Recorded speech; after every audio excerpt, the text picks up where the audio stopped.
有这个声波出现，我们先没有 Love Mike，就聊一下最近，这个就是闲谈的一个视频。最近发现很多浏览小红书的时候，有人会晒出那种截屏，很引起公愤的截屏。我一会儿会把这个截图 PO 在屏幕上，讲的就是好像是一个招聘人员发的一个广告，就是写的32岁以上的同学就请不要投递简历的意思。这个 HR 呢，可能是。考虑到大家都对这个特别敏感的话题，还在后面括号了，有没有看到？还在后面括号了一个，我也是打工人，应该是他从跟其他 hiring manager 沟通下来这么一个结果，就是，不想招32岁以上的 candidate，所以由这个事情引发的一个感想吧，嗯。怎么说呢？意味深长。下面评论区给大家剖几个截图，比较有意思的就是什么，几个说法哈。我能想起来的，第一个就是给我第一个感觉，我也想上去评论，因为就我目前的状态，也是处于这种，嗯，老龄，没有工作，没有什么工作机会，就是年龄歧视的这么一块儿。但是总结出来这个评论区几点吧，就是说，第一个就是32岁以后就应该集体拉去火化。Yeah, I think about that 然后第二个呢，就是说，就是有了钱，攒够钱以后就可以润但是这个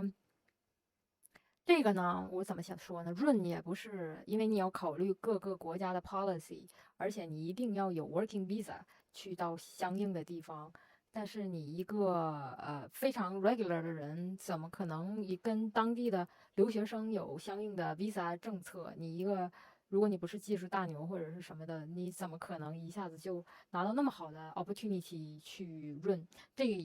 而且一切都要从零开始。不知道大家有没有想过这个问题？润是需要，我觉得一个是金钱的一个基础，而且你要做好那种一切从零开始的一个准备。从国人的角度来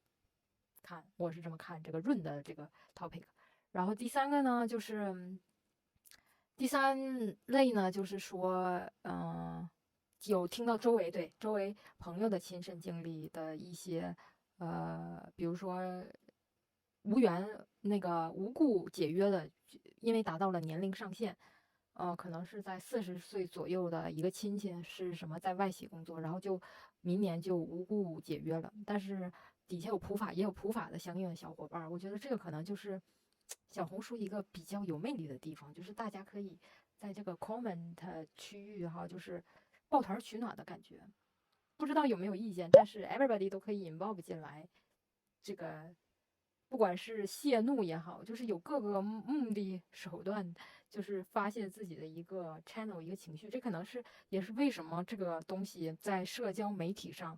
嗯，独树一帜的这么一个，现在不光是女性了，我觉得应该是所有的年轻人都可以去小红书，就是一个 huge search engine，就去那上面找到自己想要的答案，特别是在评论区里。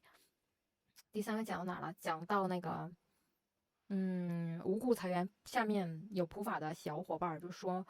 嗯，这个是可以去理赔、仲裁理赔的，然后国家有法律规定，Yeah, well, that's gonna at least one more year for this legal shit，所以非常的难堪的一个，而且还会给你留下这个怎么说犯罪记录，这个人仲裁过，以后找工作这些 background check 的时候都会调查出来的。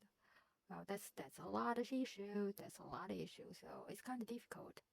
在现在的情况下是这个样子，年轻人是呃这个样子生存的一个状态。我觉得可能是其他国家也是会相应的。32岁以上这个员工对年龄歧视这个事儿，我觉得并不只是发生在中国，可能全世界其他地方也都有，只是我们没有在当地找过工作，感受过那种悲愤的情节。可能别的国家有一些法制比较健全，可以提交诉讼，但是在我看来哈，这篇文章里说，其实提交诉讼取证也蛮难的，就是怎么来证明这个公司是对你有年龄歧视这块儿，然后还有就是不光发生在我们国家，印度啊，还有亚洲，我觉得亚洲大部分国家都是。有没有在欧洲的小伙伴有没有这个，或者是美国的一些小伙伴周围有这样的经历，可以在评论区跟我们这个分享一下，就是每个国家的都可以说说自己的感想，到底是周围有没有像这种非常赤裸裸的这种年龄歧视的状态。这个文章上面还说，除了取证男，还有一些什么印度啊，美国呀，都有这种年龄歧视的状态。然后最后说总结是吸睛的一个点，就是说，中国的特别是科技产业，调查了一个就是负责招聘的负责人，他上面说可以，必须招年龄35岁以下的，但是如果候选人呢是资历什么什么都够的话，他说我们可以 relax 在学历上，就是 relax on education level， 但是年龄这个一定会把关，咬到死，一定要35岁以下。这个就是很有意思了，可能是毕竟还是一个发展中国家吧，年龄卡的比较严，35岁，可能发达国家人家就是调节一下，可能40岁以上才开始动手脚，这就是目前的这一个状况吧。总结一下这个期视频呢，也给我自己带来了一些很多的新想法。一开始就是从一个愤青，然后一步一步看这个，通过现象看这个本质，就是整个社会的一个风气，然后再研究一下其他的国家是不是也是这个样子。所以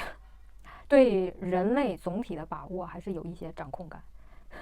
希望这期那个并不是一个吐槽抱怨的一个大会，而是让大家建立起自己的这么一个预期，能在35岁之前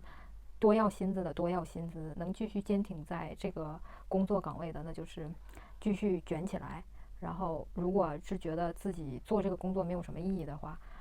就是可以学一学自己感兴趣的一些东西。虽然暂时 for now 给自己设一个时间段 ，for now 是不挣钱的，但是你如果是真的对这个东西感兴趣，真的想学的话，可以看看未来还有什么